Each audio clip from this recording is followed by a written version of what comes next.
নমস্কাৰ এই মুহূৰ্তত দিবলৈ লৈছো আজিৰ সন্ধিয়াৰ বহুকেইটা গুৰুত্বপূৰ্ণ খবৰ আজি হৈছে 2 এপ্ৰিল আৰু এই ধৰণৰ খবৰসমূহ নিতৌ চাবৰ বাবে চেনেলটো সাবস্ক্ৰাইব কৰি ভিডিঅ'টোত এটাকৈ লাইক কৰি দিব আজিৰ সন্ধিয়াৰ প্ৰথম খবৰ হৈছে এটা বিগ ব্ৰেকিং নিউজ এই মুহূৰ্তত জনাই আছো অৱশেষত ঘোষণা কৰা হল পঞ্চায়ত নিৰ্বাচনৰ দিন আমি পুনৰবাৰ জনাই আছো জল্পনা কল্পনাৰ অন্তত অৰ্থাৎ আজি ঘোষণা কৰিছে গাঁও পঞ্চায়ত নিৰ্বাচনৰ দিন আৰু দুটা পৰ্যায়ত হ'ব ৰাজ্যৰ পঞ্চায়ত নিৰ্বাচন আপোনালোকে মনত ৰাখিব এইবেলি ৰাজ্যত দুটা পৰ্যায়ত অনুষ্ঠিত হ'ব ৰাজ্যৰ গাঁও পঞ্চায়ত নিৰ্বাচন আমি এই মুহূৰ্তত জনাই আছো প্ৰথম পৰ্যায়ত 2 মেত অনুষ্ঠিত হ'ব পঞ্চায়ত নিৰ্বাচন আৰু 7 মেত দ্বিতীয় পৰ্যায়ৰ পঞ্চায়তৰ নিৰ্বাচনৰ দিন ঘোষণা কৰিছে আৰু প্ৰথম পৰ্যায় হৈছে 2 মে আৰু দ্বিতীয় পৰ্যায়ৰ পঞ্চায়তৰ নিৰ্বাচন হৈছে 7 মেত আৰু 11 মেত ঘোষণা কৰা হ'ব ৰাজ্যৰ পঞ্চায়ত নিৰ্বাচনৰ ফলাফলসমূহ মনত ৰাখিব 11 মেত ঘোষণা কৰা হ'ব ৰাজ্যৰ পঞ্চায়ত নিৰ্বাচনৰ ফলাফল ইফালে অহা 3 এপ্ৰিলৰ পৰা 11 এপ্ৰিললৈকে দাখিল কৰিব পাৰিব মনোনয়ন 17 এপ্ৰিল মনোনয়ন প্ৰত্যাহাৰৰ অন্তিম দিন ধাৰ্য কৰা হৈছে উজনি অসম আৰু বৰাক উপত্যকাত প্ৰথম পৰ্যায়ত পঞ্চায়ত নিৰ্বাচন অনুষ্ঠিত হ'ব দ্বিতীয় পৰ্যায়ৰ পঞ্চায়ত নিৰ্বাচন অনুষ্ঠিত হ'ব নামনি অসম আৰু মধ্য অসমত আজি কিছু সময়ৰ আগতে নিৰ্বাচন আয়োগে ঘোষণা কৰিছে গাঁও পঞ্চায়তৰ নিৰ্বাচনৰ দিন আজিৰ সন্ধিয়াৰ পৰৱৰ্তী খবৰটো হৈছে নোয়াগাঁৱৰ কচুৱাত বিধ্বংসী অগ্নিকাণ্ড নিমিষতে জ্বলি চাৰখাৰ হৈ পৰিছে 3খনকৈ দোকান জুইত যায় কেইবা লক্ষাধিক টকাৰ সা সম্পত্তি অগ্নি নিৰ্বাপক বাহিনী উপস্থিত হৈ জুই নিৰ্বাপনৰ চেষ্টা কৰে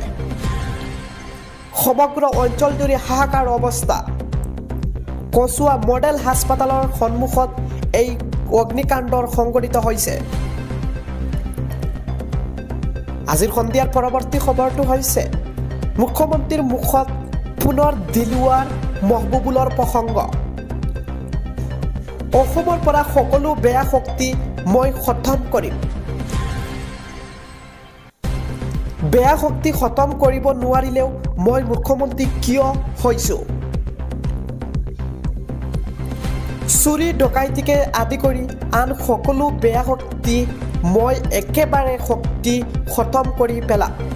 আমি পুনৰবাৰ জনাই আছো চুৰি ডকাইতিকে ধৰি আদি সকলো বেয়া শক্তি মই খতম কৰিম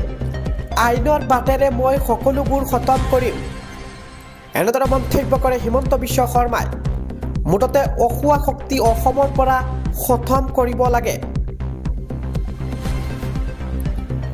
আজিৰ সন্ধিয়াৰ পৰৱৰ্তী খবৰটো হৈছে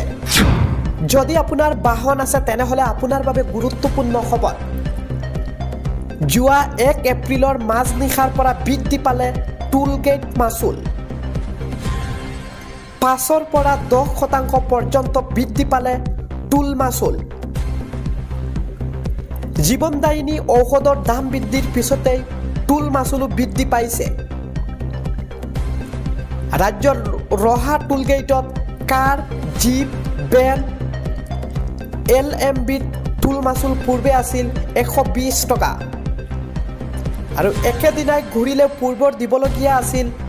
মাচুল 175 টকা ইফালে বাইহাটা মদনপুৰ টুল গেটত কাৰ জিপ ভেন মাচুল আছিল 135 টকা আৰু ঠিক একেদিনাই ঘূৰিলে দিব লাগিছিল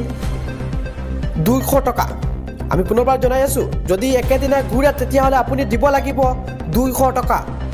মাহেকীয়া টুল মাচুল সৰ্বমুঠ 4440 টকালৈ বৃদ্ধি পাইছে সন্ধিয়াৰ পৰৱৰ্তী খবৰটো হৈছে আজি ৰাপাং হাছং 6 শাসিত পৰিষদৰ নিৰ্বাচনৰ ভোট গ্ৰহণ মুঠ ৩৬টা পৰিষদীয় সমষ্টিৰ ৩৩টা সমষ্টিৰ বাবে চলিছে ভোট গ্ৰহণ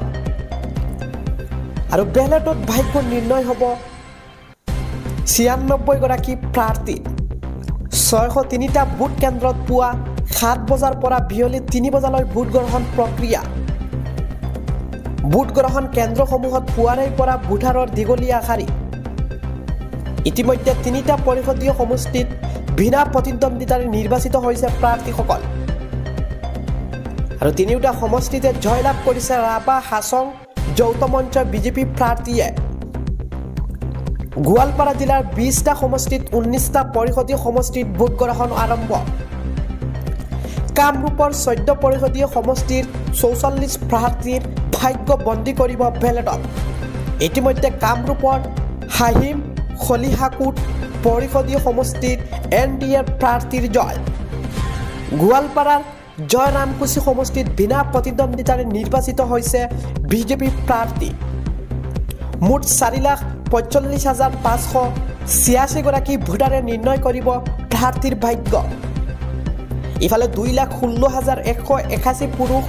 ভোটাৰৰ বিপৰীতে আছে ২,২৯,৩৯৪ মহিলা ভোটাৰ